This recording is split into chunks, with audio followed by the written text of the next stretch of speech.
క్షేత్రయుగమున శ్రీరాముడిగా, ద్వాపర యుగమున శ్రీకృష్ణుడిగా, ఇలా భగవంతుడు ఒక్కో యుగంలో ఒక్కో అవతారం ఎత్తితే కలియుగంలో మాత్రం ఒకే జన్మలో అన్ని అవతారాలు ఒకేసారి పోషిస్తున్నారు మానవులు.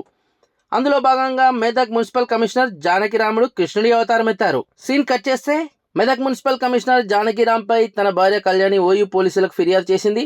జానకిరాం మరో మహిళను పెళ్లి చేసుకున్నాడని ఫిర్యాదులో తెలిపింది.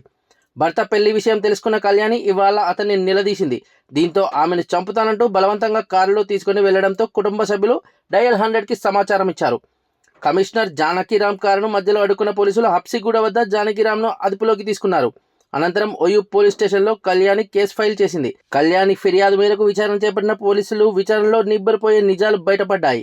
మున్సిపల్ కమిషనర్ జానకిరాంకు ఇప్పటి వరకు 3 పెళ్లిళ్లు చేసుకున్నాడని పోలీసులకు తెలిపింది. దీంతో జానకిరాంతో పాటు మరో అమ్మాయిని అదుపులోకి తీసుకున్న పోలీసులు దర్యాప్తు ప్రారంభించారు.